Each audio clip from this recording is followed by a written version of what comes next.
This is Lewis Hart for Boxing Social in association with Empire Fight Store Forged Irish Stout. Delighted as always to be on with Andy Clarke. We've just concluded the weigh-in for Chris Billam Smith against Richard Riakporhe. Quite a feisty one up there. A lot of tension for a big night tomorrow night. Yeah, there was top of the bill. Also a couple on the undercard as well. But with Riakporhe and Billam Smith, it was intense. I love a good stare off, and Billam Smith really. I mean, he brought something extra there. I've never seen him quite like that before. He was really looking to stare deep into Riakporhe's soul, wasn't he? And Richard just wouldn't back down. He wasn't going to break his gaze. And in the end, they had to kind of put a tracksuit between the two of them to make them step away. But I love that. I love all of our weigh-ins.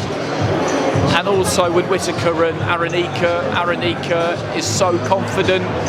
I think he believes he can unsettle Whittaker. I think Whittaker likes the fact that he's got someone in front of him who's bringing that kind of heat.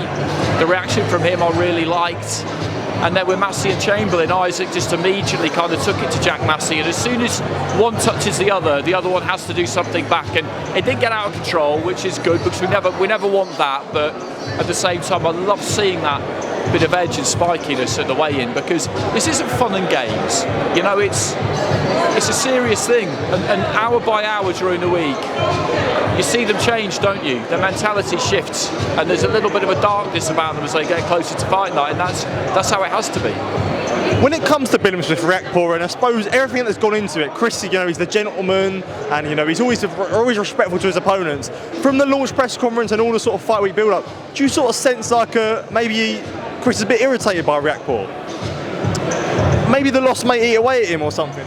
Yeah, maybe a bit, because I wouldn't go as far as to say that he's irritated, but I think he's a little bit kind of confused by Riakporhe's approach. I think he feels like this talk of him being shot worn and all that kind of stuff is just a bit ridiculous, but it's a narrative that he's stuck with, to be fair to Richard, all the way through.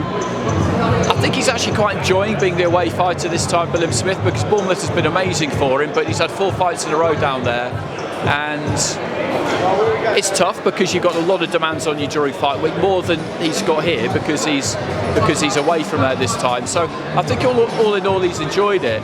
He knows where Riakporhe is because he was a challenger against a Coley boxing at his own football stadium, and Riakporhe's in that position. So Chris knows how pressurised that is. He knows that it can really give you a lift, it can really inspire you, but he also knows that it comes with a bit of a burden, because if you lose, then you know what then? You know, it's set up to be the perfect night, but if you lose, it could be the worst night. And when it comes to like the first fight, do you think that there is anything that either of them could take? Maybe Chris, you know, he's felt what Riakporhe's raw power is like. Is there anything you can really take from a fight that was that long ago, and have two fighters that are vastly so different to back then? Not much, to be honest, but I think if you're Riakporhe, you take the fact that you won. You know, that was a real thing that happened, so you take that. I think if you put him Smith, if I were him, I'd be looking at the fact that, yeah, he felt the power and he handled it. Because I remember that fight well, and I watched it back not that long ago, but it played out exactly as I remembered it, which isn't always the way. Sometimes you watch fight back and you think, wow, that was actually quite different to what I seem to remember. But it looked at one point as though Chris might be showing signs of unravelling, and Richard might be able to stop him, and then he rallied. And I think if I were him, that would be the one thing, if anything, I would look at and just think, yeah, okay, people are talking about the power, and that's fine, and maybe he does punch a bit harder now, superior mechanics and all that kind of stuff, but I'm going to be ready for this. I'm expecting it to be serious, but you know, I've taken big shots before. Absolutely, for sure. Did want to move on. September 21st is a date that's on everyone's lips, especially if you're a UK fight fan. Looks like that Riyadh season will be going to Wembley. I suppose before we get into the fights that could be on it, boxing back at Wembley, boxing back in the UK, and I suppose Saudi coming to the UK, is it positive signs? I think there was a lot of concerns of people saying that, you know, we're not going to get good fights in the UK, the landscape is going to change, so for it to be at Wembley Stadium must be a positive thing that you'd say. Yeah, definitely. They're doing a card in LA as well, and there's the recognition there that boxing is a global sport, and they understand that UK fans would love to see Anthony Joshua at Wembley. That's going to be a massive, massive occasion. So it is a good thing. It's definitely a good thing. And if they do more of that, I would absolutely welcome it. any new enterprise is going to get criticised. It's just the way of the world. And I understand what people have said about the atmosphere in the arena at times, but what they have to understand is that different places are different. You've watched boxing in Europe, it's different in Europe, isn't it? If you watch a fight in Denmark or Germany, it's not the same as watching one here. It just isn't. So I think people need to just kind of move on from that to an extent, because it's something that it's evolving and it's growing in a new place. But we're getting this fight at Wembley and we're getting the card in LA, and who knows where they'll go with it next, so it's definitely a good thing.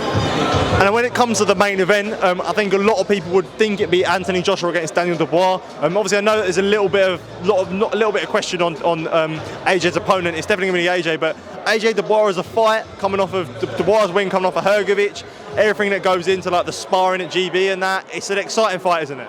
Yeah, it's a great fight. It's what we want, definitely, because an all-British fight at Wembley is what it's the stuff that the dreams are made of. And you look at the 4 stadium fights he had, Anthony, in that spell in 2017, 2018, Wembley, Cardiff, Wembley.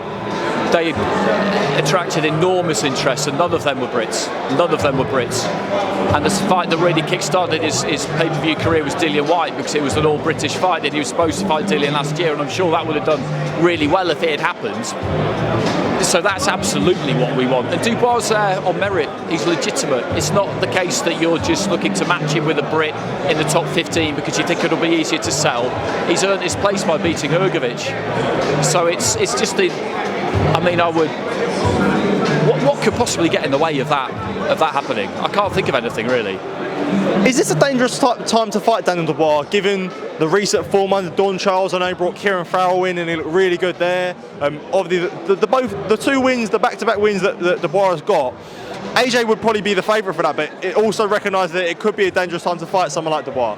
Yeah, I think you're getting the most dangerous Dubois that we've had throughout his career, because the question marks around him really were surrounding his self-belief and his ability to really weather a storm and believe that he could come out the other side of it rather than go under. I've always thought that's something that you can improve as you get older, as you get a bit wiser, as you get a bit more mature, and it's proven to be the case with him. So I think it's the best Dubois that we'll have seen to date in against Joshua, and he'll know that. He's not going to take anyone lightly, but he will start correctly as a pretty heavy favourite.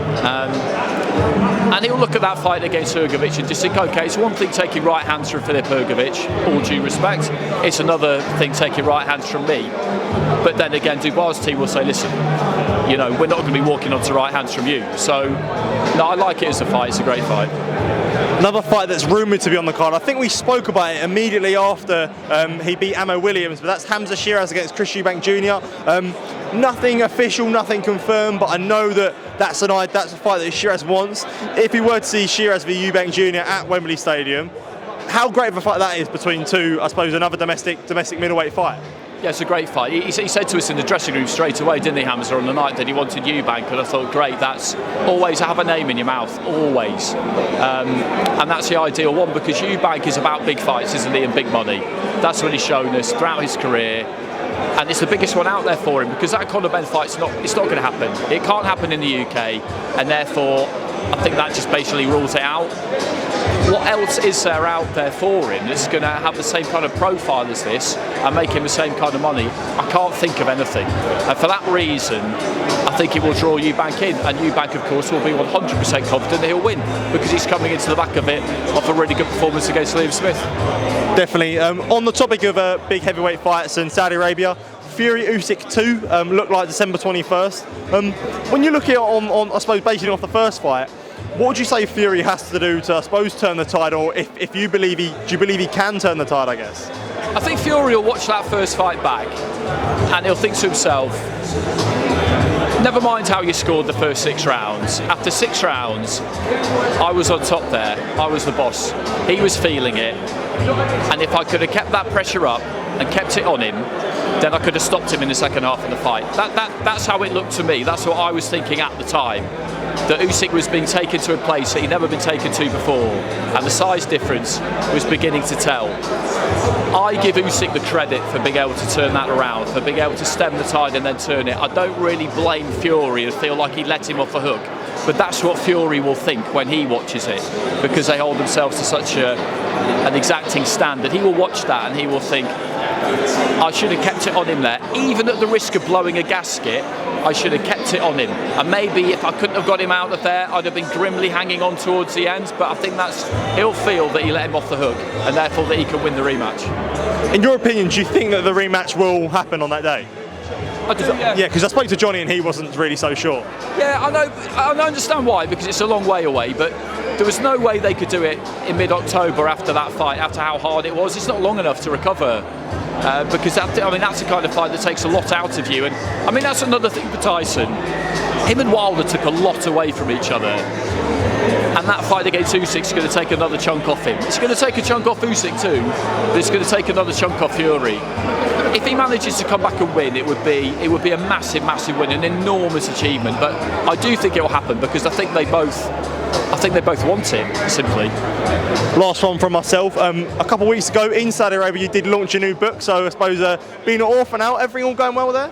Yeah, really good, really good. It was great fun in Saudi, just getting people to do the little promos and stuff, and everyone's been really generous with their time. And boxing's great, isn't it? You know, this kind of world we live in, because everybody's really happy to help each other out. I don't know what people kind of think looking at us from the outside, whether they think we all get on or we don't all get on, or we're all trying to pull each other's plugs out, but it's not like that. Everybody gets on and everybody's willing to help each other out. So therefore you've got, you know, Eddie Hearn and Frank Warren giving me like publicity messages, and I haven't asked a single person who said no. So that's been great. Yeah, I love doing it. I really enjoyed writing it, and my attitude was always, once I put it out there, whatever people think of it is whatever they think of it, but people seem to be enjoying it so far. Brilliant, yeah. I suppose I'll put a link in the description for people to buy the book. Andy, as always, thank you for taking time to speak to me. I appreciate it. Yeah, enjoy tomorrow night. Thank you. Cheers.